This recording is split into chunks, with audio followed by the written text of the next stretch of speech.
प्रभु को बहुत धन्यवाद देता है कि प्रभु ने और भी एक सुंदर दिन प्रभु की बड़ी अनुग्रह के द्वारा हमें मिला है। आज भी प्रभु का वचन के द्वारा प्रभु का और भी अधिक ज्ञान प्राप्त करने के लिए प्रभु ने हमें अवसर दिया। कोई भी बात को प्राप्त करने के लिए ज्ञान चाहिए, तो प्रभु यीशु मसीह को ना जानने के कारण उद्धार पाने के लिए चाहने वाला बहुत है, परंतु उद्धारकर्ता कौन है करके नहीं जानता। इसलिए लोग पहाड़ में जाकर तपस करता है, अपनी बुद्धि के अनुसार बहुत कुछ धार्मिकता का काम करके उद्धार पाने की प्रयास करता है, तो उनको सच्चाई मालूम नहीं, उसका सच्चा पहचान नहीं, ज्ञान नहीं है ना। तो ये बात है। तो सच्ची में प्रभु को जानना ये भी प्रभु का एक कृपा है। इवन आप जब प्रभु का वचन सुनते हैं उस समय में अगर आप प्रभु से विनती नहीं करेगा, प्रभु आज भी सुनने वाला वचन को समझने के लिए मुझ पर कृपा करना, ये प्रार्थना के साथ हमें प्रभु को उसमें रहना चाहिए। दूसरे प्रकार बोलेगा तो एकदम आत्मा के अंदर होना चाहिए, आत्मा के अंदर। क्योंकि आपको मालूम है जब 6 लोगों को भी प्रभु ने उन पर एक अनुग्रह उंडेला, जब लूका का सुसमाचार उसके 24 अध्याय का 45 वचन में, लूक चैप्टर 24 वर्स 45 में हम देखते हैं कि प्रभु ने पवित्र शास्त्र को समझने के लिए उनका बुद्धि खोला करके लिखा है। तब उसने पवित्र शास्त्र बुझने के लिए उनकी समझ खोल दी, उनका समझ खोल दिया। अगर उनका समझ नहीं खोलेगा तो उनको ये प्रभु का वचन का वेदों को नहीं समझ पाएगा। हमें इन बातों को जानना, जिस बात से हम अज्ञान रहेगा हमें कितना बड़ा धोखा हो जाएगा। अपने आप को परखना है, मेरे जीवन में मैं इस बात को जानता है क्या। जब यीशु मसीह दुनिया में आया उस अवस्था के बारे में, जब यूहन्ना का सुसमाचार उसकी पहला अध्याय 10 वचन पढ़ना, यूहन्ना उसका पहला अध्याय का 10 वचन। वह जगत में था और जगत उसके द्वारा उत्पन्न हुआ और जगत ने उसे नहीं पहचाना। देखा, जगत ने उसको नहीं पहचाना, नहीं जाना, जगत ने उसको नहीं जाना। हमारे जीवन में ना जानना कितना बड़ा धोखा है। सत्य को हमें जानना चाहिए। अभी जब तक ये ज्ञान प्रभु देता है, आपको मालूम है जब प्रभु यीशु मसीह के आगे आगे मार्ग तैयार करने के लिए आया हुआ यूहन्ना बपतिस्मा देने वाला, उन्होंने भी प्रभु को नहीं जाना।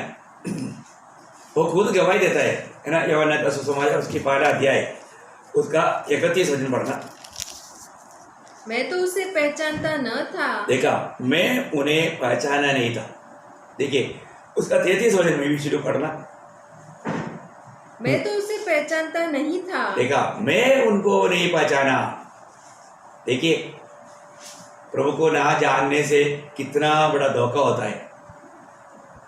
आज भी हमें एक बात को परखकर जानना है, आज प्रभु मेरे साथ है कि नहीं, प्रभु मुझ में है कि नहीं। आपको याद होगा एक बार जोसेफ और मरियम यरूशलेम में त्योहार में गया था, उधर से वापस आया।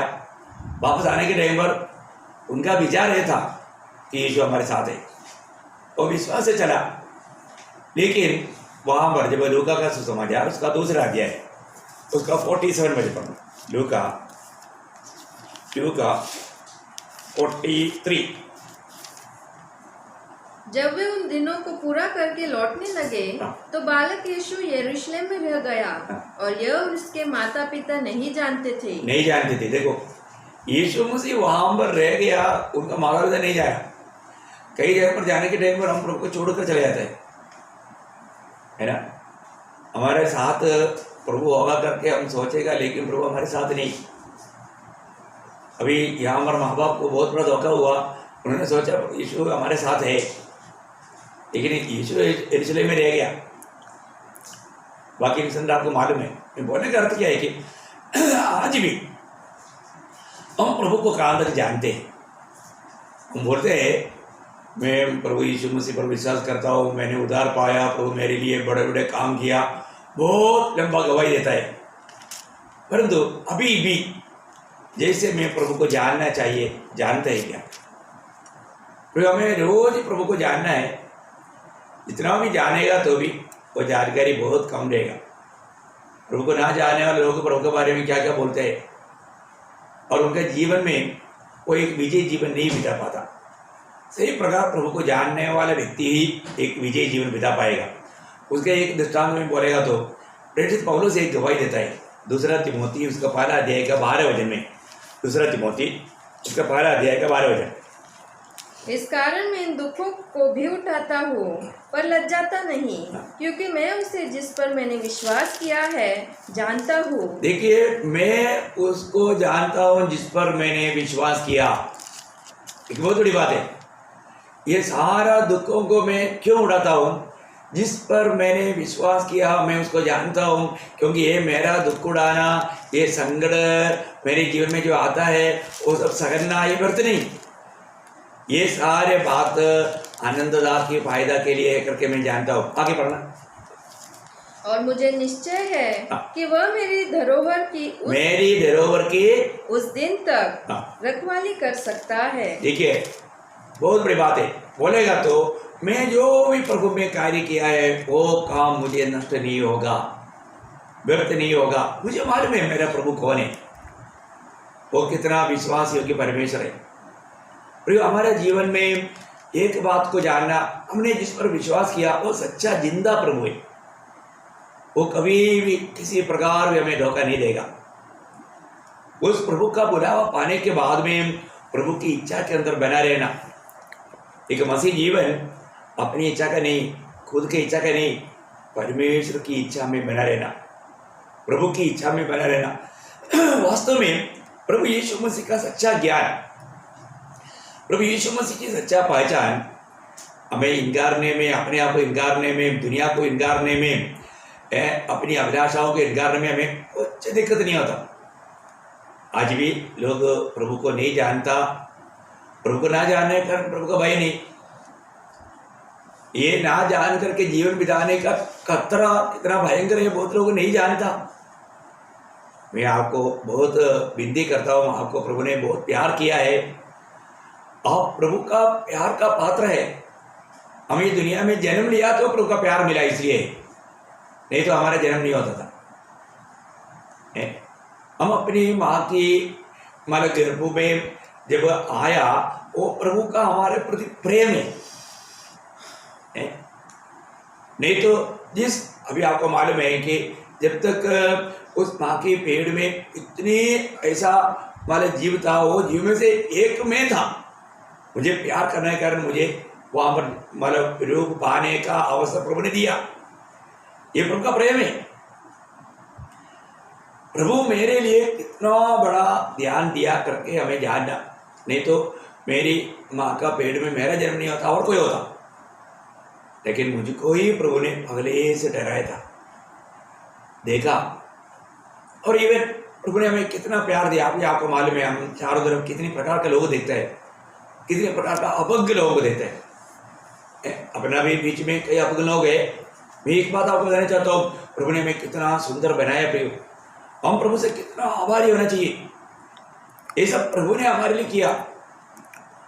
प्रभु हमें इतना प्यार करता है, पर वो प्रभु को मैं जानता है क्या? हम उस प्रभु को जानना, उस प्रभु का भरोसा करके जीवन बिताना हमारा जिंदगी का बहुत बड़ी हमारी जरूरत है। प्रभु को जानेगा तो फिर उससे बढ़कर के हम कुछ भी नहीं चाहेगा, उससे बढ़कर के कुछ भी नहीं चाहेगा। हाँ, जब हम प्रभु को जानता है तो ये दुनिया के बाद हमारे लिए कुछ भी नहीं। आप देखो, मैं आपको बताना चाहता हूँ, प्रभु अभी भी हमें पूछने वाले एक सवाल है, जो मतलब जी उठने के बाद में स्वर्गारोहण करने से पहले प्रभु ने पत्रोस को पूछा था। वो सवाल मेरे और आपके या सारे विश्वासियों के साथ प्रभु करता है। कौन सा? मतलब उसका 21 का 15 वचन, क्या तू इनसे बढ़कर मुझसे प्रेम रखता है? यूहन्ना 21 का 15 वचन हमने पढ़ा, आपने सुना ना? आपको लिखने के लिए मैंने आपको ये बताया। यूहन्ना का सुसमाचार 21 अध्याय का 15 वचन में देखिए, मतलब प्रभु को एक ही सवाल हमसे पूछना है, मतलब सारे बातों से बढ़कर, अपनी भाई बहनों से बढ़कर, अपने माँ बाप से बढ़कर, अपनी बच्चों से बढ़कर, अपने मित्रों से बढ़कर, ये दुनिया से बढ़कर, अपने आप से बढ़कर, ये एक बहुत बड़ा सवाल है। प्रभु वो चाहता है प्रिय, जब हम प्रभु को जानेगा फिर हमें उस प्रेम से कोई दूर नहीं कर सकता कोई भी बात। प्रभु को जानते नहीं, इसलिए कई लोगों को प्रभु को इस प्रकार का प्रेम नहीं है। आज भी बहुत विश्वासी लोग इस सवाल का जवाब क्या देगा मुझे मालूम नहीं। प्रभु को अनेक बातों से बढ़ करके प्यार करना, प्रभु का आलोचना हमारे लिए सबसे अच्छा रहना, प्रभु जो भी कहेगा उसको मानने वाला एक अनुभव रहना, ये सब प्रभु को जानने के द्वारा ही है। आपको याद होगा जब एक समय में मसीह लोगों को सताने वाला प्रेषित पौलुस प्रभु के द्वारा जब पकड़ा गया, उसके बाद में प्रेषित पौलुस के जीवन में वो प्रभु को जाना। अभी हमने थोड़ी देर पहले दूसरा तीमुथियुस में पढ़ा कि मैंने जिस पर विश्वास किया मैं उसको जानता हूँ, मैं उसको जानता हूँ। उस प्रभु को जानने के कारण प्रभु का दास का जीवन में उनके जीवन का यात्रा कैसे रहा। प्रभु को जाना वो एक व्यक्ति का एक चिन्ह। जब फिलिपियों का पत्री उसका 3रा अध्याय, एक लंबा भाग है लेकिन मैं आपको पढ़ाना चाहता हूँ, उसका 7 वचन से 14 वचन तक प्रेषित पौलुस का जीवन की दौड़, उनका जीवन की दौड़ में उन्होंने क्या किया, उसका लक्ष्य क्या था, ये सारे बातों का सुंदर एक विवरण है। आप बड़ा ध्यान से आप उसको सुनिएगा। आप भी अपना बाइबल खोल करके आप उस भाग को पढ़िएगा। फिलिपियों का पत्री उसका 3रा अध्याय, उसमें से बताने के लिए बोलेगा तो कितना घंटा बोलेगा तो भी खत्म नहीं होगा, लेकिन मैं उसको संक्षिप्त में आपको बताऊंगा। एक बात मैं आपको बताना चाहता हूँ, आप उसको ध्यान से पढ़िएगा।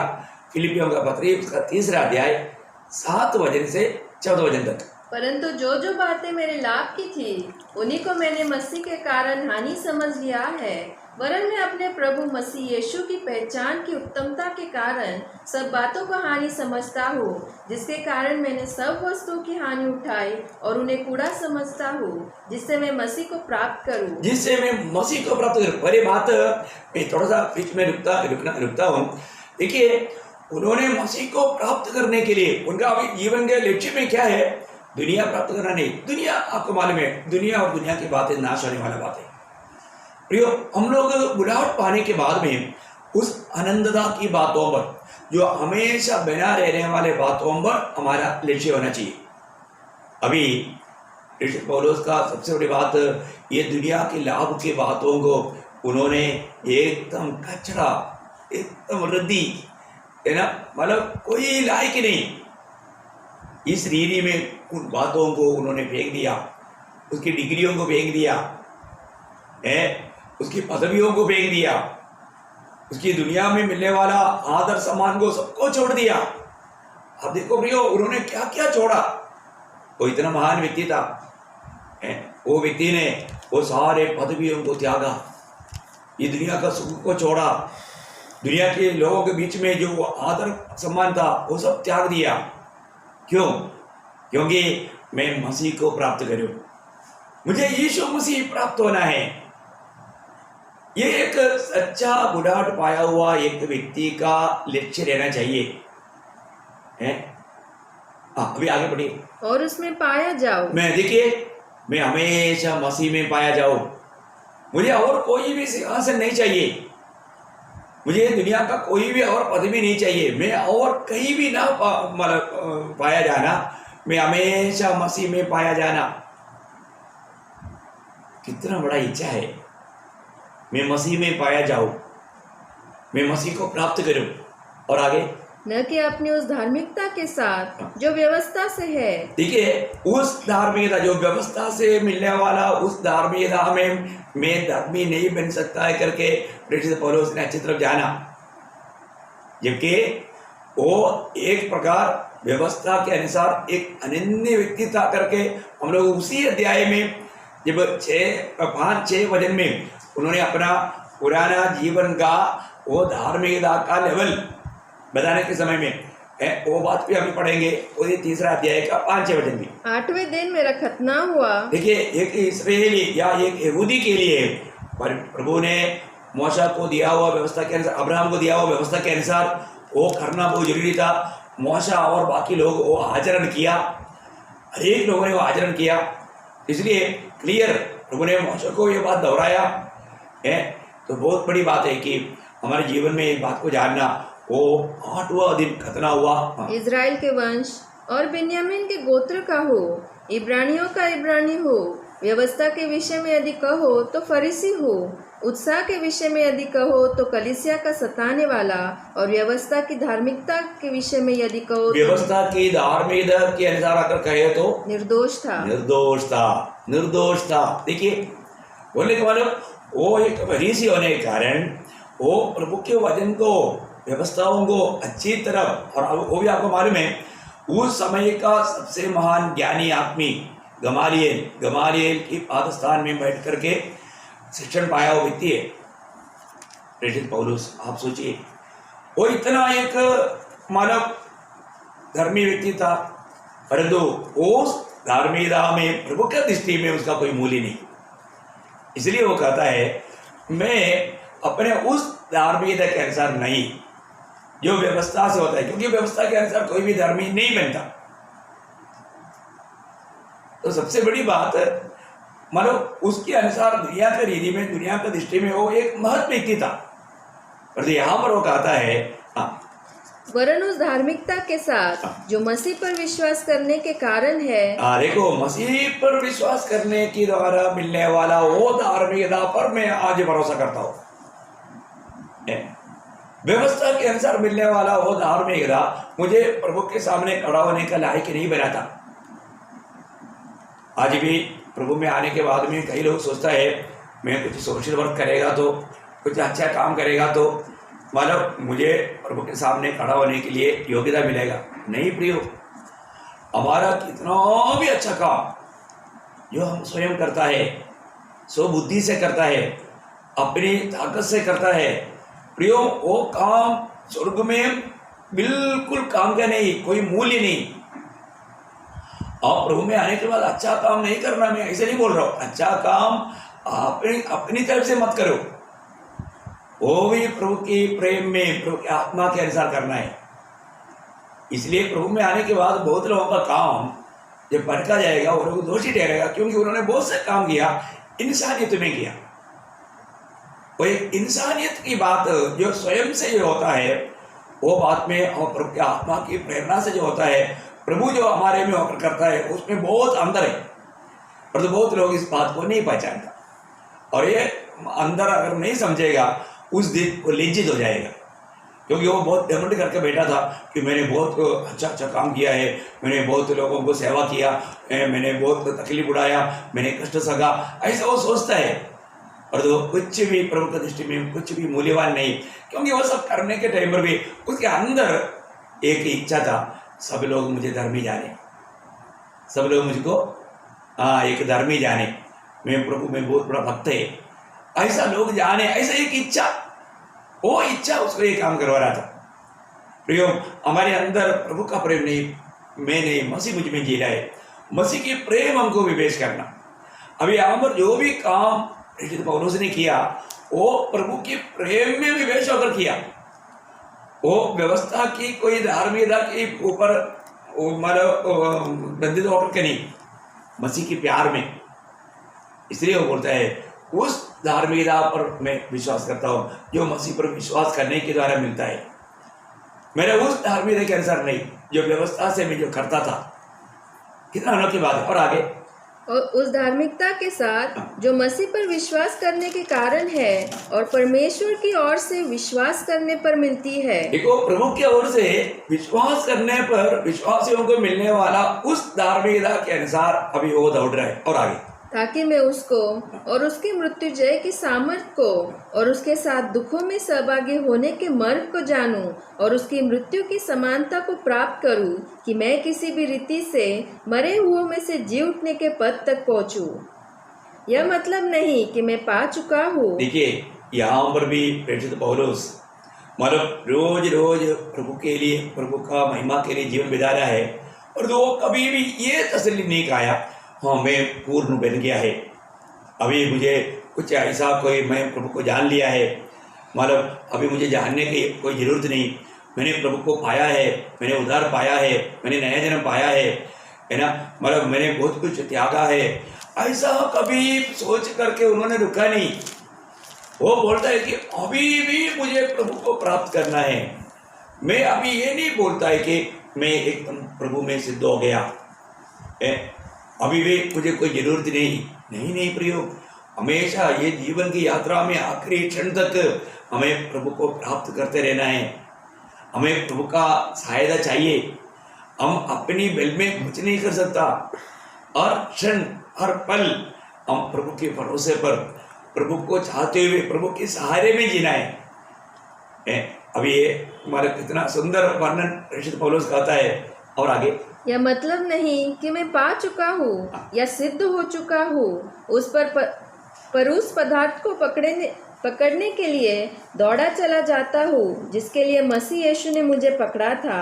हे भाइयों, मेरी भावना यह नहीं कि मैं पकड़ चुका हूँ, परंतु केवल यह एक काम करता हूँ कि जो बातें पीछे रह गई है उनको भूलकर आगे की बातों की ओर बढ़ता हुआ निशाने की ओर दौड़ा चला जाता हूँ, ताकि वह इनाम पाओ जिसके लिए परमेश्वर ने मुझे मसीह यीशु में ऊपर बुलाया है। क्या सुंदर गवाही है।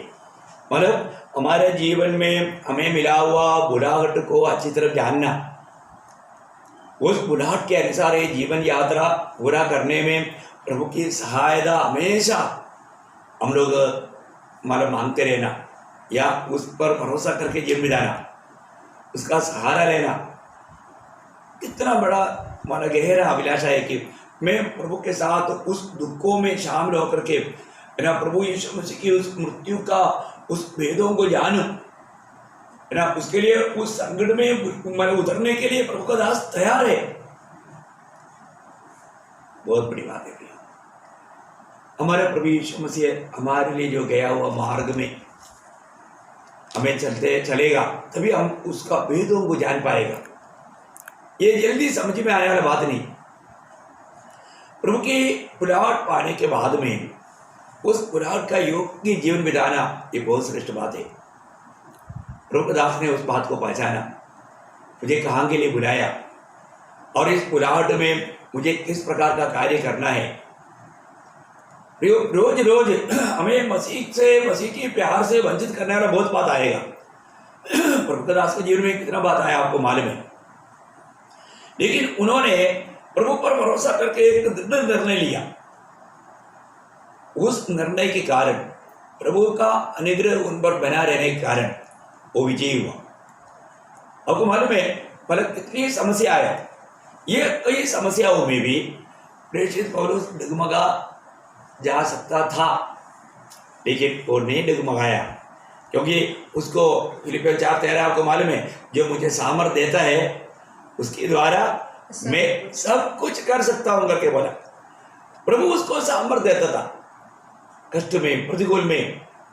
आपको याद होगा जब एक बार जब दूसरा कोरिन्थी 12 अध्याय उसका 7 से 9 तक आपको मालूम है पौलुस ने भी अपना जीवन में एक छुटकारा के विषय के लिए 3 बार प्रार्थना किया। अब सोचिए, और वो एकदम उनके जीवन के लिए असहनीय बात था, थोड़ा सहने से बाहर एक करके उनको लगा, क्योंकि वो बहुत भारी नींद में उनको सताता था। लेकिन प्रभु वहां पर और उसको क्या उस प्रार्थना के उत्तर में क्या बताया आपको मालूम है ना, जब दूसरा कोरिन्थी 12 अध्याय 7 से 9, इसलिए कि मैं प्रकाशनों की बहुतायत से फूल न जाऊं, मेरे शरीर में कांटा चुभाया गया, अतः शैतान का एक दूत कि मुझे घुसे मारे ताकि मैं फूल न जाऊं। इसके विषय में मैंने प्रभु से 3 बार विनती की कि मुझसे यह दूर हो जाए, पर उसने मुझसे कहा, मेरा अनुग्रह तेरे लिए बहुत है, क्योंकि मेरी सामर्थ निर्बलता में सिद्ध होती है। इसलिए मैं बड़े आनंद से अपनी निर्बलताओं पर घमंड करूंगा कि मसीह की सामर्थ मुझ पर छाया करती रहे। इस कारण मैं मसीह के लिए निर्बलताओं में और निंदाओं में और दरिद्रताओं में, उपद्रव में और संकटों में प्रसन्न हूँ, क्योंकि जब मैं निर्बल होता हूँ तभी बलवंत होता हूँ। क्या संदेश है प्रिय।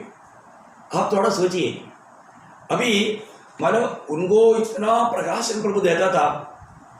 आपको मालूम है प्रेषित पौलुस इतना महान व्यक्ति है कि वो जीते जीते तीसरा स्वर्ग तक उड़ा ले गया। कितना गंभीर बात है। उनको इतना प्रकाशन दे। वो भाग को भी हम थोड़ा सा पढ़ेंगे, दूसरा कुरिन्थी 12 अध्याय उसका 3 से पढ़ना। मैं ऐसे मनुष्य को जानता हूँ, न जाने देह सहित न जाने देह रहित परमेश्वर ही जानता है कि स्वर्ग लोक पर उठा लिया गया, और ऐसी बातें सुनी जो कहने की नहीं और जिनका मुंह पर लाना मनुष्य को उचित नहीं। देखिए बहुत भारी बात है यहाँ पर प्रेषित पौलुस कहता है। मैं आपको बताना चाहता हूँ, मतलब वो तीसरा स्वर्ग तक उड़ा लिया गया करके एक मनुष्य को जानता हूँ करके बोला, वो खुद के बारे में। अब देखिए अभी मतलब उस स्वर्ग की बात किसी प्रकार भी हम अपने होठों से उसका तुलना दुनिया की कोई वस्तुओं से नहीं कर सकता। इतना महान बातें उन्होंने देखा और सुना, बहुत बड़ी बात है।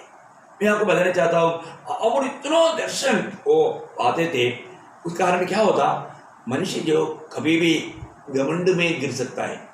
आपको मालूम है आत्मीय जीवन में भी घमंड आ सकता है। मैं बहुत जानता हूँ, मुझसे बढ़कर कोई नहीं, ऐसा एक घमंड कई बार, और नहीं तो बहुत ज़्यादा श्रोतागण हो जाएगा। हाँ देखा, मेरे को सुनने के लिए कितना लोग आया, एक घमंड। ऐसा घमंड में कभी भी कोई भी टोकर खा सकता है ना। ज्ञान का घमंड हो सकता है ना, मतलब बहुत बातों पर घमंड आ सकता है, धन पर घमंड कर सकता है लोग। आपको याद है जब यिर्मयाह ने भी किया, उसका 23-24 वचन में प्रभु सख्त वार्निंग देता है। मैं एक बात आपको वहां पर भी बताना चाहता हूँ, यिर्मयाह उसका 9 अध्याय का 23-24 वचन। यहोवा यूं कहता है, बुद्धिमान अपनी बुद्धि पर घमंड न करे। इसका मतलब क्या है ना, दुनिया के बुद्धिमान लोग अपनी बुद्धि पर घमंड करता है। मैं बहुत बड़ा ज्ञानी हूँ, मेरे को ये आता वो आता, अगड़म बगड़म सब जाता आता। आपको याद है कि यहाँ पर भी एक बात मुझे आपको याद दिलाने के लिए अच्छा लगता है। मैंने ऐसे एक घमंडी आदमी, ज्ञानी आदमी, एक बार एक मतलब नदी में, नदी को लगा तो छोटा नदी नहीं, बहुत चौड़ा बहुत लंबा नदी है, वो नदी में बोट में यात्रा कर रहा था। तो उस समय में वो बोट चलाने वाला व्यक्ति बहुत गरीब व्यक्ति है, अनपढ़ आदमी है। उसको ये ज्ञानी आदमी पूछता है, वो बहुत घमंडी है, बहुत ज्ञानी है लेकिन घमंडी भी था। वो बोलता है, हे तुम बायोलॉजी जानता है क्या? बायोलॉजी क्या है? पर सर मैं तो स्कूल में भी कभी नहीं गया है, बायोलॉजी क्या है, कोई खाने वाली चीज़ है क्या? तुमको बायोलॉजी नहीं आता? तुम्हारा जिंदगी का तुमने आधा भाग बर्बाद कर दिया, आधा भाग। फिर वो बोलता है, तुमको मतलब zoology जानता है क्या? zoology क्या होता है सर? मैं तो स्कूल नहीं गया ना सर, मेरे को मालूम नहीं। तुम्हारा पौने जिंदगी का पौने भाग तुमने बर्बाद कर दिया। तब तो क्या हो गया, आंधी तूफान आया है, बहुत मतलब पानी का बहने का तेज बढ़ गया, अभी करीब नदी के बीच में आ गया। उस समय में ये उन्होंने मेरे ये ठहराने वाला हो व्यक्ति ने उसको पूछा, सर आपको थायरोलॉजी आता है क्या? सब ओलॉजी पूछा था, बायोलॉजी zoology, तो उसने भी बोला चलो एक ओलॉजी थायरोलॉजी। थायरोलॉजी क्या पूछा? आपको नहीं मालूम थायरोलॉजी क्या? सर थायरोलॉजी मीन्स तैरना, पानी में तैरना। नहीं आता। बोला आपका जिंदगी पूरा गया। बताओ, आपका जिंदगी पूरा गया है। देखो बहुत बड़ी बात है प्रियो, बहुत बार ज्ञानी ज्ञान पर घमंड करता है, वो दुनिया का ज्ञानी भी घमंड करता है, आत्मिक दुनिया में भी इस प्रकार का घमंड में गिरा हुआ लोगों को हम जानते हैं। कुछ भी ना जानते हुए भी मैं सब जान लिया, एक आधा बार बाइबल पढ़ लिया तो उनको लगता है कि मैंने सब जान लिया। नहीं, हो सकता है 1000 बार पढ़ लिया होगा, 1000 बार भी पढ़ने से बाइबल नहीं जानेंगे, प्रभु को नहीं जानेंगे। तो सबसे बड़ी बात है कि हम जिस पर विश्वास किया वो प्रभु को जानना। यहाँ पर प्रभु मानव बोलता है, ज्ञानी अपने ज्ञान पर घमंड ना करे, न वीर अपनी वीरता पर, वीर अपनी वीरता पर घमंड ना करे, न धनी अपने धन पर घमंड करे, हाँ। परंतु जो घमंड करे। हाँ देखो, घमंड करने का विषय प्रभु बोलता है, मानो ऐसा दुनियादारी की बातों में घमंड नहीं करना, क्योंकि ये कोई भी बात हाँ मैंने 10 PhD लिया बोल के स्वर्ग में मानव नहीं बैठ जाएगा। आपने ये दुनिया के जीवन में 10 PhD लिया तो आपको स्वर्ग में प्रवेश मिलेगा नहीं, कभी नहीं मिलेगा। आप अगर नया जन्म नहीं पाया, आपका उद्धार नहीं हुआ, तो आप कभी भी मानव प्रभु के राज्य में प्रवेश नहीं करेगा, स्वर्ग में आपका स्वागत नहीं रहेगा। ये बात ध्यान से समझना है। दुनिया का ऐसे कोई भी बातों से या दुनिया का कोई भी बड़ा धनवान होने से है, इस प्रकार का हमारा बात आपको स्वर्ग में प्रवेश होने नहीं देगा प्रियो। तो इस बात पर घमंड करना है, घमंड जरूर करना, वो किस विषय में करना। परंतु जो घमंड करे वह इसी बात पर घमंड करे कि वह मुझे जानता और समझता है कि मैं ही वह यहोवा हूँ जो पृथ्वी पर करुणा, न्याय और धर्म के काम करता है, क्योंकि मैं इन्हीं बातों से प्रसन्न रहता हूँ। देखिए, मतलब हमारा प्रभु को जानना प्रिय, अभी भी हमने उस प्रभु को कहाँ तक जाना। प्रेरित पौलुस के जीवन की यात्रा में उन्होंने प्रभु को जाना। वो इतना प्रकाशन पाने के बावजूद भी वो कभी घमंडी नहीं हुआ, वो इतना नम्र बना। प्रियो, स्वर्गीय ज्ञान का एक खूबी वो मनुष्य को नम्र बनाता है। वो ओरिजिनल बीज है। भगवान में जो खेती में अच्छा फसल जो है झुका रहता है, जो घुसा रहता है वो सीधा रहता है, आकड़ कर रहता है। तो ऐसे आकड़ने वाला है ना, मैं जानता हूँ, मतलब मेरे से बढ़कर कोई नहीं। ऐसा जो भावना रहने वाला घमंडी वो प्रभु के राज्य में कभी नहीं जाएगा। घमंड सबसे पहला पाप है, सबसे पहला। मतलब मनुष्य पाप करने से पहले पाप क्या हुआ? लूसीफर है, वो घमंड है, घमंड। इसलिए भी घमंडियों से प्रभु को बहुत नफरत है। तो पौलुस के जीवन में घमंड हो सकता था, ये प्रभु जानता था। इसलिए भक्तों को प्रभु कभी भी घमंड का भाव में गिरने नहीं दिया। पौलुस के जीवन में प्रभुदास में पाया हुआ उस प्रकाशन के कारण वो घमंडी होकर के प्रभु के लिए नष्ट हो सकता था, परंतु प्रभु ने उसको नष्ट होने नहीं दिया। उसके लिए वो जब घमंड करने के लिए, वो थोड़ा सा घमंड करने के लिए थोड़ा फूलता था, तुरंत शैतान उसको टक मारता। इसका मतलब उसको घमंडी ना होने के लिए घमंडी शैतान को प्रभु ने इस्तेमाल किया। शैतान बोलता है तो मेरे से भी आगे बढ़ना चाहता है, मैं सबसे नंबर 1 घमंडी है, तू कौन आता है मेरा नंबर काटने वाला। देखो, इसका मतलब भक्त के लिए शैतान को भी एक प्रभु ने हथियार बनाया। आप सोचो, हाँ प्रभु क्या नहीं कर सकता प्रिय। प्रभु सर्वशक्तिमान है, सर्वज्ञानी है, उससे सब कुछ संभव है। इसलिए मतलब उसी के द्वारा, शैतान के द्वारा ही उसका संरक्षण किया अपने भक्त का। आप देखो कैसा प्रभु का मार्ग है। इसी कारण यहाँ पर प्रेरित पौलुस बोलता है, मैं उसके लिए हरेक प्रभु का हरेक अवस्था में, वो वापस एक बार पढ़ेंगे 2 कोरिन्थियों 12 अध्याय का 10 वचन। इस कारण मैं मसीह के लिए, इस कारण मैं मसीह के लिए निर्बलताओं में और निंदाओं में और दरिद्रता में और उपद्रव में और संकटों में प्रसन्न हूँ। प्रसन्न हूँ। क्यों प्रसन्न है? क्योंकि ऐसी अवस्था में जब मैं जाता है, उस समय में मुझे और भी अधिक अनुग्रह मिलता है, और भी अधिक मैं अनुग्रह प्राप्त करता है। प्रियो, हमारे जीवन के लिए सबसे बड़ी बात है अनुग्रह। ये अनुग्रह में हमें बना रहना, अनुग्रह में और भी हमें सामर्थ पाना। वो अनुग्रह बताए से हमें मिलना है तो हम प्रभु के लिए, प्रभु यीशु मसीह के लिए कष्ट, निंदा, तकलीफ के मार्ग में चलना।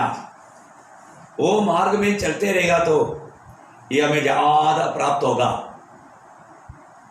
इस कारण वो बोलता है कि, और प्रभु ने बोला, देखो पौलुस, तुझे मैं इस अवस्था से तुझे मैं छुड़ाएगा नहीं, परंतु तुझे इस बात को पार करने के लिए मैं तुझको मेरा अनुग्रह दूंगा।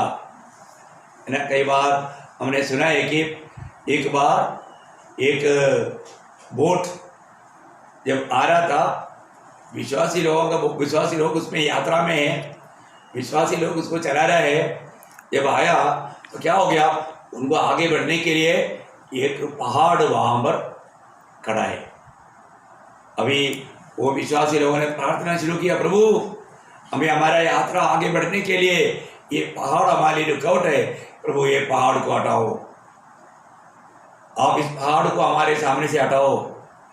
है तो प्रभु ने उनको क्या बोला, देख मैं पहाड़ को नहीं हटाएगा, परंतु मैं पानी का लेवल को बढ़ाएगा, मैं पानी के लेवल को बढ़ाएगा। तो क्या हो गया, प्रभु ने और भी वहाँ पर बारिश भेजा, पानी बहुत मतलब ज़्यादा आया और वो पहाड़ वो पानी में डूब गया और वो बोट आराम से उसके ऊपर से पार हो गया। देखो प्रभु का मार्ग। हम कई बार चाहते हैं कि हमारे सामने जो पहाड़ है, ये जो तकलीफ है, परेशानी है, वो दूर हो जाए। वो दूर नहीं होगा प्रिय। प्रभु आपको आगे बढ़ने के लिए वो आपके ऊपर अनुग्रह डालेगा, आप आराम से उसको पार कर पाएगा। इसलिए हम जैसे चाहता है ऐसा ही प्रभु कार्य करना चाहिए, ऐसा कोई जरूरी नहीं। देखो हमारे प्रभु का विश्वास योग्यता में एक बात आपको बताओ, जब पहला कुरिन्थी 10 अध्याय का 13 वचन, पहला कुरिन्थी 10 अध्याय का 13 वचन, तुम किसी ऐसी परीक्षा में नहीं पड़े जो मनुष्य के सहने से बाहर है। परमेश्वर सच्चा है और वह तुम्हें सामर्थ्य से बाहर परीक्षा में न पड़ने देगा, वरन परीक्षा के साथ निकास भी करेगा कि तुम सह सको। देखिए हमारे जीवन में कभी भी हमारे जीवन में आने वाला कोई भी प्रतिकूल को देख करके हमें डगमगाना नहीं चाहिए। प्रभु अनुमति देते बिना कोई भी ऐसा प्रतिकूल नहीं आएगा। प्रभु का हरेक वचन में हमारे प्रभु विश्वास योग्य परमेश्वर है। मैं आपको बताना चाहता हूँ, अभी देखो अभी तो पौलुस का जीवन का अनुभव यहाँ पर वर्णन किया और वो प्रभु का दास ने इतना भयंकर भारी तकलीफ में होकर गुजरा, ये भी हम जानते हैं। और वो सब बातों में प्रभु का अनुग्रह उनके ऊपर था। नहीं तो एक साधारण व्यक्ति, एक विश्वासी इतना बड़ा कठिनाइयों में गुजर नहीं सकता। लेकिन प्रभु का वचन कहता है, तुम्हें सहने से बाहर कभी भी तुझे तेरे जीवन में परेशानी आएगा। तुझे सहने के लिए मैं उस समय में तुझको अनुग्रह देगा। हमारे जीवन में एक बात मैं आपको बताना चाहता हूँ, हमारे कोई भी संकट में हमें देखने के लिए एक स्थान है। हर एक संकट में कहाँ देखना है, आपको याद है इब्रानियों का पत्री में, इब्रानियों का पत्री उसका 3 अध्याय उसका 1 वचन पढ़िए। इसलिए हे पवित्र भाइयों, तुम जो स्वर्गीय बुलाहट में भागी हो, उस प्रेरित और महायाजक यीशु पर जिसे हम अंगीकार करते हैं ध्यान करो। ध्यान करो मतलब उस वचन बोलता है कि मतलब तुम्हारा ध्यान, तुम्हारा चिंता उस प्रभु पर रख करके चलो, आप आराम से पार हो जाएगा। हम प्रभु को ध्यान करना, वही बात मतलब 12 अध्याय में भी वही इब्रानियों 12 अध्याय का 2 और 4 वचन पढ़ना। और विश्वास के कर्ता और सिद्ध करने वाले यीशु की ओर ताकते रहे, जिसने उस आनंद के लिए जो उसके आगे धरा था लज्जा की कुछ चिंता न करके क्रूस का दुख सहा और परमेश्वर के सिंहासन की दाहिनी ओर जा बैठा। देखो कितना गहरी बात है। प्रियो, हमारे जीवन में हमारा ध्यान, हमारा चिंता, हम अपना मन प्रभु की ओर केंद्रित करो, प्रभु की ओर देखो। जिसने मृत्यु पर विजय पाया, दुनिया पर विजय पाया, है ना, मतलब उस विजयी प्रभु को देखो। वो हमें सांत्वना देता है, वो हमें सामर्थ्य देता है। जिसने भी उसकी ओर देखा उसका मुंह कभी भी काला नहीं होने दिया। हमें प्रभु को जानना है प्रियो।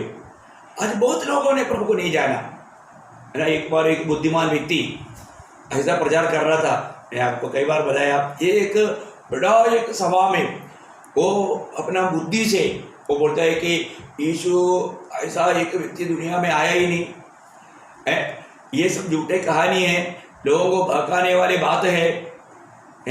और वो आज यीशु का नाम पर कितने बड़े चिन्ह चमत्कार हो रहा है, ये सब कितना बड़ा झूठा बात है, धोखा की बात है। इसलिए मतलब कितनी करोड़ों लोग इस नाव में बह गया, नष्ट हो गया, बर्बाद हो गया। तो बहुत बुद्धिमान लोग वो सुन रहा है, उनको अच्छा लग रहा था। उस समय में तुमको किसी को भी कुछ खाना है, उस समय में एक बुढ़ा आदमी एक थैली डाल करके वो चलते चलते बड़ा सदस्य से बैठा है, बहुत भयंकर एक मतलब सम्मेलन में, वो ऐसे चलते चलते वो थैली में, अभी आपको मालूम है एक व्यक्ति खड़ा हो गया, सब बैठा है तो सबको दिखता है, तो वो व्यक्ति वो थैली से एक एप्पल निकाला और सबको ऐसे दिखाते दिखाते वो खाते खाते चला, चलते चलते स्टेज पर आया। क्योंकि उसने पूछा था किसको कोई सवाल है तो पूछो। अभी उसने खाते खाते वहाँ पर जा करके वो व्यक्ति को, एक बुद्धिमान ज्ञानी व्यक्ति को पूछा कि मतलब तू बताओ मुझे कि मैंने खाया हुआ वो एप्पल का क्या टेस्ट है? अभी अभी वो व्यक्ति ने एकदम बोला, अभी वो बात कैसे मैं बोलूं? आपने कहा आपको मालूम है, मुझे क्या मालूम है? उस समय में उसने बोला आप हट जाओ जैसे, आपको प्रभु यीशु मसीह के बारे में बोलने के लिए क्या योग्यता है? क्योंकि आपने प्रभु को नहीं जाना। जैसा मैंने एप्पल खा करके मैंने उसका टेस्ट लिया, ऐसा मैंने प्रभु को चख कर जाना है। मेरे जीवन में मेरा प्रभु यीशु मसीह मेरे जीवन के लिए क्या किया और प्रभु यीशु मसीह कौन है, क्या है, मैं बताऊंगा, क्योंकि मैंने उसको जाना, आप उसको नहीं जाना। आपको उसके बारे में बोलने के लिए क्या हक है? वो लज्जित हो गया। देखिए उधर बहुत लोग उस समय तारीफ किया। अब देखो इसके बाद वो बुढ़ा ने यीशु मसीह कौन है वो बात का संदेश दिया। बोलने का अर्थ क्या है प्रियो? आज बहुत लोगों ने प्रभु का बारे में सुना हुआ बातों को लेकर के कोई लोग क्या क्या क्या बोलता है ना, कई कुछ लोग बोलते हैं यीशु मसीह मरा ही नहीं, यीशु मसीह उस समय में मतलब ज्ञाप हो गया, क्या यार यीशु मसीह का जन्म नहीं हुआ, नहीं तो यीशु मसीह मतलब काश्मीर में आकर मारा, क्या क्या बात बोलते हैं प्रियो? सब झूठी बात। बाइबल बहुत साफ रीति में सारी बात बताता है, क्योंकि ये परमेश्वर का वचन है। इस वचन में मिलावट करके कितने लोगों को दुनिया बहकाता है। प्रियो ये सच्चाई का ज्ञान प्राप्त करना कितना जरूरी बात है, क्योंकि आज मतलब बुद्धिमान लोग कई प्रकार ये प्रभु का सच्चा विश्वास से हमें गिराने के लिए, नष्ट करने के लिए, बर्बाद करने के लिए बहुत प्रयास कर रहे हैं। इसी कारण मैं आपको बताना चाहता हूँ, और जीवन में ऐसा कई परीक्षा आएगा, और जो कोई भी परीक्षा में हमें डगमगाना नहीं चाहिए। हर एक परीक्षा के समय में प्रभु हमें हमारे क्या देगा? प्रभु हमें सांत्वना देगा, हमें पार कराएगा। आपको मालूम है प्रभु कभी भी अपना वचन या नियम कभी बदलता नहीं। एक बार दावीद को एक बहुत बड़ा गलती हुआ। क्या हुआ आपको मालूम है? जब संदूक को लाना था, उन्होंने संदूक को बैलगाड़ी में लाया। जब उस समय में वो संदूक चलते वक्त वो संदूक एकदम गिरने का अवस्था आया, तो उषा ने हाथ बढ़ाया, छू लिया, उषा वहां पर खत्म हो गया, क्योंकि प्रभु का क्रोध उषा के ऊपर आया। जब हम पहला इतिहास 15 अध्याय उसका 13 वचन पढ़ा, बहुत विस्तार से नहीं बोलेगी, आपको संभव मालूम है, तो भी मैं आपको एक आधा शब्द बोल करके आगे बढ़ना चाहूंगा। पहला इतिहास 15 अध्याय का 13 वचन। क्योंकि पिछली बार तुमने उसको न उठाया था, इस कारण हमारा परमेश्वर यहोवा हम पर टूट पड़ा, क्योंकि हम उसकी खोज में नियम के अनुसार न लगे थे। थोड़ा आगे एक तब याजकों और लेवियों ने अपने अपने को पवित्र किया कि इजराइल के परमेश्वर यहोवा का संदूक ले जा सके। देखिए यहाँ पर हम देखते हैं कि दावीद खुद गवाही देता है, पहली बार हमने नियमानुसार प्रभु को नहीं खोजा था। वो शब्द वापस एक बार पढ़ेगी।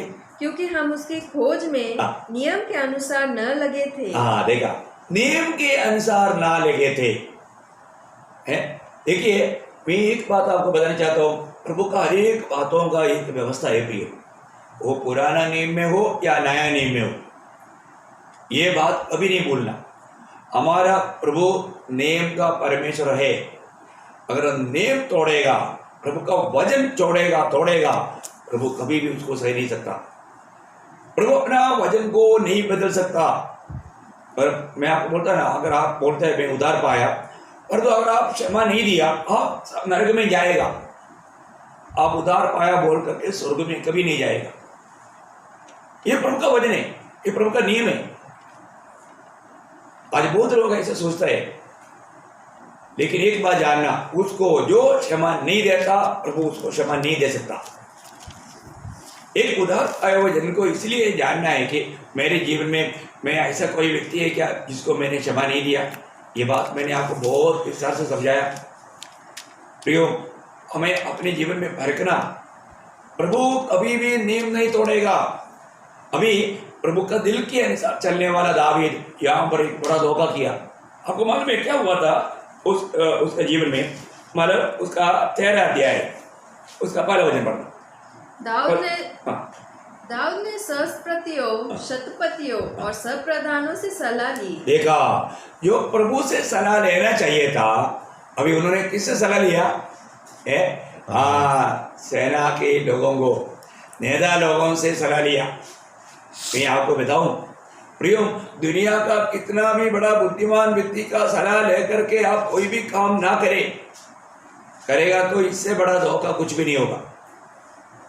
कोई भी बात पर पवित्र शास्त्र क्या कहता है ये ढूंढो, प्रभु के वचन क्या कहता है ये ढूंढो, प्रभु क्या कहता है ये ढूंढो। आपको याद नहीं है तो मैं वो वचन को आपको पढ़ना चाहूंगा। रोमियो का पत्री उसका 4 अध्याय का 3 वचन। रोमियो 4 अध्याय का 3 वचन। पवित्र शास्त्र क्या कहता है? यह कि अब्राहम ने परमेश्वर पर विश्वास। पवित्र शास्त्र क्या कहता है? देखिए, पवित्र शास्त्र क्या कहता है? मैं एक बात आपको बताऊं, मतलब पवित्र शास्त्र में लिखा हुआ बात पर विश्वास करना, पवित्र शास्त्र का हुआ बात पर संदेह नहीं करना, ये बात है। पवित्र शास्त्र क्या कहता है ये जानकारी हमारे लिए बहुत श्रेष्ठ बात है। बहुत जगह पर मतलब इसके बारे में हम लोग देख सकता है कि पर पवित्र शास्त्र क्या कहता है। प्रभु का वचन जो कहता है वो सत्य कहता है। उस वचन को हमें अमल करना सबसे श्रेष्ठ बात है। आज हमारे जीवन में प्रभु का वचनों को मानने के लिए हम कांध खुलसाइए। उसका 3 अध्याय का 3-4 भी पढ़ना। रोमियो उसका 3 अध्याय का 3-4। यदि कुछ विश्वासघाती निकले भी तो क्या हुआ? क्या उनके विश्वासघाती होने से परमेश्वर की सच्चाई व्यर्थ ठहरेगी? देखा, माना अगर कोई विश्वास नहीं किया तो परमेश्वर का सच्चाई व्यर्थ ठहरेगा? कदापि नहीं। वरन परमेश्वर सच्चा और हर एक मनुष्य झूठा ठहरे। देखा, मतलब परमेश्वर सच्चा है और मनुष्य सब झूठा ठहरेगा। इसका मतलब प्रभु का वचन में क्या कहता है ये जानना जरूरी बात है। कोई रोमियो 11 अध्याय उसका 2 वचन पढ़ना। परमेश्वर ने अपनी उस प्रजा को नहीं त्यागा जिसे उसने पहले ही से जाना। क्या तुम नहीं जानते कि पवित्र शास्त्र एलिया के विषय में क्या कहता है? देखा, पवित्र शास्त्र एलिया के विषय में क्या कहता, मतलब पवित्र शास्त्र जो कहता है वो सत्य बात है। कोई बात एक वचन और पढ़ाना चाहता हूँ। याकूब 4 अध्याय का 5 वचन। याकूब 4 अध्याय का 5 वचन। क्या तुम यह समझते हो कि पवित्र शास्त्र व्यर्थ कहता है? हाँ, पवित्र शास्त्र में कोई बात व्यर्थ कहता है क्या? नहीं प्रियो, प्रभु का वचन में जो भी लिखा है सत्य लिखा है। आकाश और पृथ्वी टल जाएगा और जो प्रभु यीशु ने कहा मेरा वचन का एक बिंदु भी कभी नहीं टलेगा। बहुत बड़ी बात है। एक बात आपको बताना चाहता हूँ, मतलब प्रभु का वचन हर बात में हम कोई बुद्धिमान व्यक्ति की हमारा राय ना पूछे। प्रभु का वचन सत्य है, उस वचन के अनुसार प्रभु काम करेगा।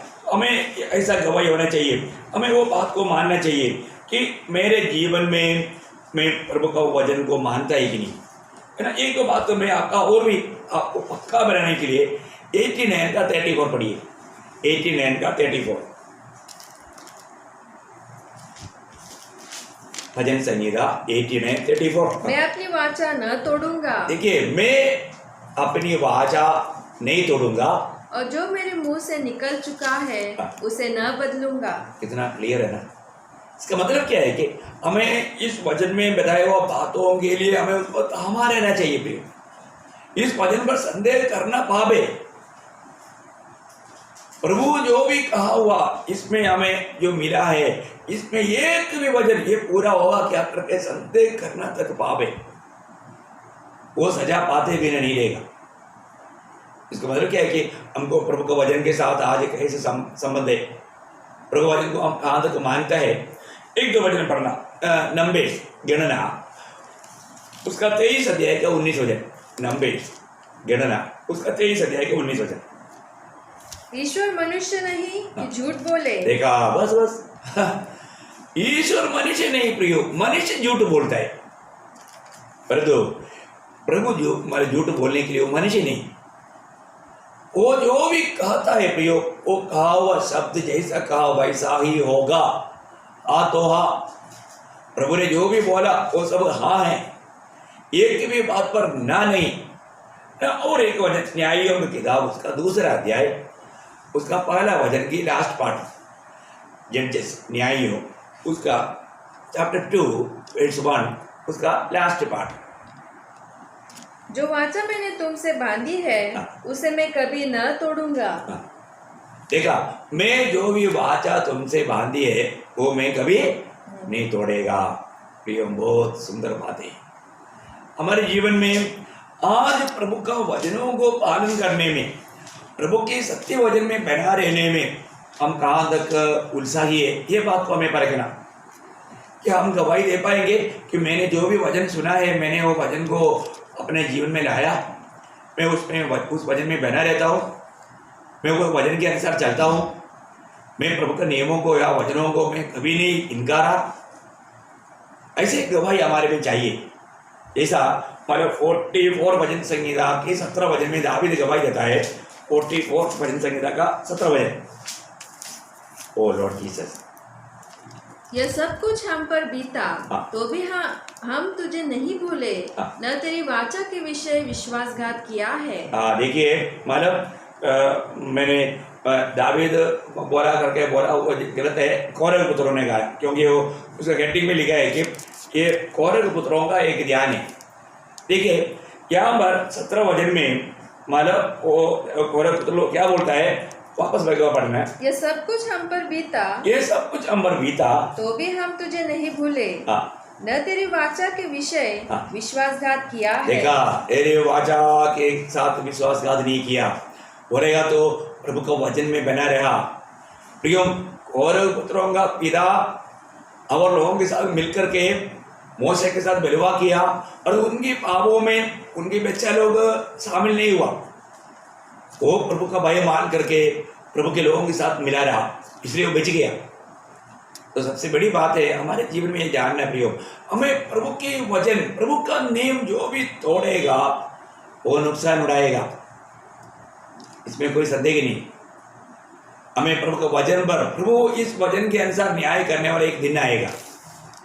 इस वचन में बना रहना, वचन को थामा रहना हमारा कर्तव्य है। प्रभु का वचन के अनुसार जीवन बिताने वाला प्रभु की दृष्टि में बुद्धिमान है। हमें अपने आप को बुद्धिमान नहीं सोचना चाहिए। प्रभु का वचन क्या कहता है हर बात में, यदि आज हम सर को मानता है, हम प्रभु में रहता है, हमें प्रभु की इच्छा वचन के आधार में जानना चाहिए। कोई भी बात का कार्य करने के लिए जाने से पहले इस विषय में प्रभु का वचन क्या कहता है ये सुनना चाहिए। और हम प्रभु का वचन का अगुवाई नहीं लेगा तो प्रभु उससे प्रसन्न नहीं रहेगा, क्योंकि आज भी प्रभु हमसे जो बात करता है यही वचन के द्वारा प्रभु बात करता है। इसके अलग मैं आपको बताना चाहता हूँ, आज जो मैं आपको वचन दे रहा हूँ ये मेरे कोई बुद्धि और ज्ञान का बात नहीं है प्रियो, प्रभु से पाया हुआ या प्रभु ने दिया हुआ प्रभु का वचन है। इस वचन देने की बातों में तक मुझे विश्वास योग्य रहना है, क्योंकि मेरा प्रभु विश्वास योग्य है। अभी हम लोग यहाँ पर ये संदेश आपको देने के समय में अभी यहाँ पर भी प्रभु की उपस्थिति है, मैं उस प्रभु की उपस्थिति में बैठ करके आपसे बात कर रहा हूँ, जबकि आपको ये और 2-3 घंटे के बाद में आपको ये संदेश मिलेगा। और ये संदेश देने के समय में यहाँ पर भी हम प्रभु की उपस्थिति में हैं। प्रेरित पौलुस एक बात का गवाही देता है, 2 कोरिन्थी उसका 2 अध्याय का 17 वचन, 2 कोरिन्थी 2 अध्याय का 17 वचन। क्योंकि हम उन बहुतों के समान नहीं जो परमेश्वर के वचन में मिलावट करते हैं, परंतु मन की सच्चाई से और परमेश्वर की ओर से परमेश्वर को उपस्थित जानकर मसीह में बोलते हैं। देखिए, एक बात है कि हम लोग इस वचन जो आपको देता है प्रयोग, ये सत्य वचन है। इस वचन को आप थामा रहना, इस वचन को भूलना नहीं, इस वचन को याद करके उस वचनों को अमल करना, क्योंकि प्रभु से पाया हुआ वचन प्रभु की उपस्थिति में प्रभु ने जैसे कहने के लिए दिया वैसे ही बात आपको दे रहा हूं, इसमें कोई संदेह नहीं। ये बात बार बार प्रेषित पौलुस कहता है। उसका 4 अध्याय का दूसरा वचन पढ़ना, कोई दूसरा कुरिन्थी 4:2। परंतु हमने लज्जा के गुप्त बातों को त्याग दिया और न चतुराई से चलते और न परमेश्वर के वचन में मिलावट करते हैं, परंतु सत्य को प्रकट करके परमेश्वर के सामने हर एक मनुष्य के विवेक में अपनी भलाई बैठाते हैं। देखो, हम परमेश्वर की उपस्थिति में परमेश्वर को महिमा देते हुए ये बातें कर रहा है। मैं एक बात आपको बताऊं, हमें सुनने वाला हर एक व्यक्तियों के बारे में हमारी इच्छा सच्चा चाहते है कि आप एक मसीह में सिद्ध बने, आप मसीह के जीवन में स्वभाव में उसकी तत्ल्य बन जाए, आप एक सच्चा मसीह जीवन बिता पाए, आपको देखने वाला आप में मसीह को पाए। ये जरूरी बात है। फिर आप कभी भी फोटो को खोलेगा तो आप प्रभु यीशु मसीह का नाम महिमा करने वाला बने। कितना सुंदर बात है। बहुत बोझ के साथ मैं रोज प्रभु को पुस्तक में प्रभु को पूछता हूँ, प्रभु आप कल क्या बात करने वाला है, आप मुझे मतलब बताओ प्रभु, है ना। प्रभु ने जो भी बताया मैं आज तक आपको सुनाते रहा। इसी कारण मैं प्रेषित पौलुस ने बहुत हिम्मत के साथ एक गवाही दिया। वो गवाही बहुत सुंदर है। मेरा भी दिल में एक इच्छा है कि आप ये सुनने के बाद अगर आप नाश हो गया तो उसका जिम्मेवार मैं नहीं पीऊँ। आपको जैसा एक मसीह जीवन बिताने का भेद बहुत आत्मिक गहराई में प्रभु ने जैसे दिया ऐसे आपको सुनाने में मैं कभी पीछे नहीं हटा। यहाँ पर प्रेरितों काम में प्रेरित पौलुस से सुंदर एक गवाही देता है। प्रेरितों का 20 अध्याय उसका 26-27, प्रेरितों का 20 अध्याय का 26-27। इसलिए मैं आज के दिन तुमसे गवाही देकर कहता हूँ कि मैं सब के लहू से निर्दोष हूँ, क्योंकि मैं परमेश्वर के सारे अभिप्राय को तुम्हें पूरी रीति से बताने से न झिझका। देखो और आगे, इसलिए अपनी और पूरे जुड़ बस मतलब बोलने का अर्थ मतलब अगर अभी भी इतना सारे बात सुनाए जाने के बावजूद भी अगर आप इस सत्य वचन में बना रह करके जीवन नहीं बिताया और अपना मनमानी में जी करके धोखा खाया तो मैं आपका लघु से निर्दोष हूँ। क्योंकि जो भी आपको जो बताया प्रयोग, ये कोई धर्म की बात नहीं कहा, संगठना की बात नहीं कहा, ये प्रभु यीशु मसीह का सत्य वचन सिखाया। जो प्रभु ने सिखाया और प्रेरित लोगों ने भी अपने जीवन में अमल करके लोगों को सिखाया। उसका 20 वचन में पढ़ना, 20 वचन। और जो बातें तुम्हारे लाभ की थी उनको बताने और लोगों के सामने और घर घर सिखाने से कभी न झिझका। देखिए मतलब जो भी बातों में आपका जीवन में आत्मिक उन्नति मिल सकता है, आप मसीह के रूप बन सकता है, प्रभु की महिमा आपके जीवन की द्वारा हो सकता है, वो सारे बात आपको मंडली में बताया, घर घर में आकर के बताया। ये बात में मुझे पक्का हिम्मत है। अभी लॉकडाउन के कारण हम लोग नहीं मिल पाता, लेकिन अभी भी यहाँ पर बैठ करके मैं इस संदेश के द्वारा मैं आपको एक बात बताना चाहता हूँ। प्रियो पवित्र लोग एक दूसरे के साथ कम से कम हफ्ता में एक बार आप एक फ़ोन करके अपनी भाई बहन को पूछो, आप कैसा है, परिवार सब कैसा है, ये बात पूछो, वो बहुत अच्छा रहेगा। अभी कम से कम 3.5-4 महीना हो गया, लोग आपस में मिला नहीं, और तो बहुत लोगों ने आपस में एक बार भी शायद एक फ़ोन भी मतलब किसी को दिया नहीं होगा, पूछा नहीं होगा। प्रियो बहुत दुखदायी बात है, वो भी एक सेवा है। प्रियो आप एक दूसरे को कम से कम एक फ़ोन करके पूछो, क्योंकि आजकल तकरीबन सबके पास फ़ोन है और सबके पास जिसके पास प्रेयर लिस्ट है सबका फ़ोन नंबर उसमें है। आप जरूर एक काम करना प्रियो, कम से कम हफ्ता में एक बार, हाँ ब्रदर कैसे है, बच्चे लोग कैसे है, सिस्टर कैसा है, एक बार है एक शब्द उसको देखो संकट में घबराना नहीं, प्रभु हमारा जल्द आएगा है। एक शब्द जो प्रभु से पाया बांटना प्रियो, एक दूसरे को प्रोत्साहन करो। हमारी जिम्मेवारियों को कभी मत भूलो। जरूर हमें संकट आएगा, प्रतिकूल आएगा, लेकिन उस समय में हमारे जीवन में आप देखो, अब ये करीब 3.5-4 महीना से आप सोचो, कई लोग इवन मतलब संडे मीटिंग के समय में, जूम मीटिंग के टाइम पर भी बहुत लोग नहीं मिलते, उसमें भी उनका शक्ल दिखाई नहीं देता, कई लोग छिपा रहता है। ऐसा मत करो प्रिय, कम से कम हमें एक दूसरे से प्रभु में जीवन, प्यार का जीवन है प्रिय। प्यार बिना सब व्यर्थ है। एक बार अगर आप किसी को फोन करके पूछेगा तो, मैं पिछले दिन में कई लोग सामने नहीं आया, मैंने फोन किया और उन लोग कभी फोन नहीं किया मुझे, अच्छा हुआ करके बोला। अभी जिसको डेली मिलता है या मतलब मिलते रहता है उनके लिए बात नहीं, पर तो हमें ये बात का जरूरी है प्रभु में एक दूसरे को हमें बात करना, प्रोत्साहन देना, क्योंकि अभी कई प्रकार, कई रीति में लोग संकट में होकर के जीवन गुजर रहे हैं। तो प्रभु का वचन क्या कहता है, मिले रहना। हम एक दूसरे को अभी घर घर जा करके नहीं मिल पाए तो भी कम से कम मोबाइल के द्वारा, फोन में बात कर सकता है। बात करने से, आपका आवाज़ सुनने से उनको कितना अच्छा लगेगा। मैं आपको ये बात समझाना चाहता हूँ। इसलिए समय बहुत मूल्यवान है, ये बहुत दुष्काल है, बहुत कठिनाई का समय है।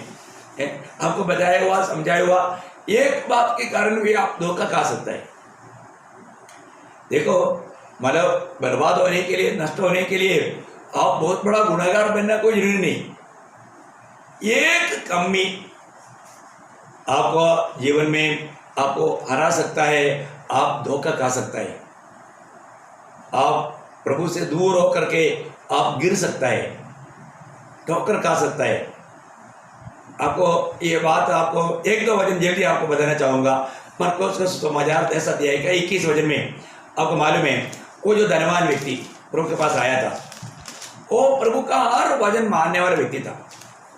प्रभु उसको क्या बोलता है, तुम में एक कमी है। मैं इसलिए पूरा भाव को नहीं पढ़ा रहा हूँ, वो खास एक वचन प्रभु ने उससे प्रेम किया, वहां पर हम पढ़ता है मरकुस 10 अध्याय का 21 वचन। यीशु ने उस पर दृष्टि करके उससे प्रेम किया और उससे कहा, तुझ में एक बात की घटी है। एक बात का घटी है, एक ही बात का घटी था। जा, जो कुछ तेरा है उसे बेचकर कंगालों को दे और तुझे स्वर्ग में धन मिलेगा, और आकर मेरे पीछे हो ले। देखा, एक घटी के कारण वो व्यक्ति प्रभु से दूर गया, वो प्रभु का पीछे नहीं चल पाया। प्रियो, वो ऐसा एक घटी हो सकता है मेरी और आपके जीवन में हो। जब प्रभु हमें ये वचन देता है, उस समय में परखना है। कोई बात आपको मंडली जीवन में, मंडली के बारे में जो प्रभु कहा, आपको मालूम है एफेसुस मंडली से प्रभु ने क्या कहा, प्रकाशित वाक्य उसका 2 अध्याय का 4 वचन। देखिए, बहुत अच्छा गुणों से भरा हुआ एक मंडली था एफेसुस मंडली, परंतु वहां पर कितना कमी बोला। पर मुझे तेरे विरुद्ध यह कहना है कि तूने अपना पहला सा प्रेम छोड़ दिया है। देखा, एक ही कमी। तो क्या हुआ, अगर वो मन नहीं फिरेगा तो प्रभु बोलता है, मैं तुझे अपने स्थान से हटा दूंगा। देखिए, कितना शक्ति चेतावनी है प्रियो। वही बात याकूब का पत्री उसका 2 अध्याय का 10 वचन में पढ़ना। प्रियो, एक बात आपको जानना, प्रभु की व्यवस्थाओं में सब मानने के बावजूद भी और एक बात में और गुनाहगार बन जाए, वहां पर ये शक्ति चेतावनी है। पढ़िए याकूब 2 का 10 का। क्योंकि जो कोई सारी व्यवस्था का पालन करता है परंतु एक ही बात में चूक जाए, तो वह सब बातों में दोषी ठहर चुका है। देखा, एक बात में वो झुक गया तो सब बात में दोषी ठहरेगा। आज कितना अच्छा रीति में प्रभु हमसे बात करता है। प्रभु का वचनों को तुच्छ ना करे, प्रभु का वचन को हल्का ना जाने। प्रभु ने जो भी हमें करने के लिए दिया वो बात है प्रियो, हमें करना है, जरूर करना। ये जिंदगी मूल्यवान जिंदगी है। हम प्रभु का आज्ञाकारी, आज्ञा मानने वाला बनकर जीवन बिताना। हम प्रभु में आ गया, मंडली जीवन में आ गया, प्रभु का शरीर का अवयव बना है, तो प्रभु जो भी कहता है पूरा दिल से मानने के लिए हम लोग, मतलब हमारा जिम्मेवारी है, हम जिम्मेवार लोग हैं, ये हमारा कर्तव्य है। कितना अनोखी बात है। आज भी मैंने उस प्रभु को जाना है क्या? उस प्रभु के लिए मेरा जीवन है क्या? आज प्रभु के लिए कुछ भी होने के लिए आज मैं तैयार है क्या? या मैं छोटी छोटी बातों में मतलब प्रभु की इच्छा से मैं बाहर निकल जाता है क्या? अपने जीवन को परखना प्रिय, उस स्वर्गीय ज्ञान में बढ़ते जाना। यीशु मसीह हमारे में जीना चाहिए, उसकी इच्छा हमारे जीवन में पूरा होना चाहिए। उसके लिए प्रभु ने हमें दुनिया से अपने लिए अलग किया, अपनाया। आज हम कितना धन्य लोग हैं, हम प्रभु का संतान हैं। हम उस जीवित आशा के साथ प्रभु की संगति में चलने वाले लोग हैं। हमारे जीवन कितना आदर्श में होना चाहिए। तो मैं आशा करता हूँ आपको ये वचन आपके जीवन में और एक बार परख करके इस लॉकडाउन पीरियड में अपने आप को जांच कर परख कर और भी एक सच्चा विजय जीवन बिताने के लिए आपको मदद करेगा। प्रभु आपको सबको आशीष दे। प्रभु का अनुग्रह आप सबके साथ।